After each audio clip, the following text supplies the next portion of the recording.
Okay, so I'm just going to show you very quickly how to install Notifia onto Clickfunnels, as it's the most widely used platform that we have at the moment. It literally takes 30 seconds.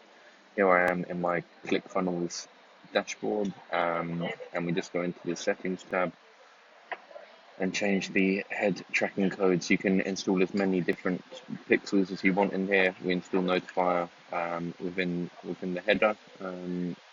Save and update, and yeah, the page is now completely finished. So you've got Notify installed already. As you can see, it literally took 30 seconds for us to get that up and running. I'm just going to do a quick test just to double check.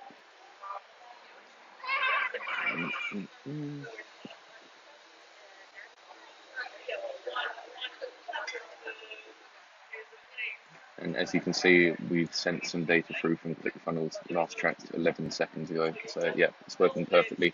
So that is how easy it is to install Notifier on ClickFunnels. Thank you.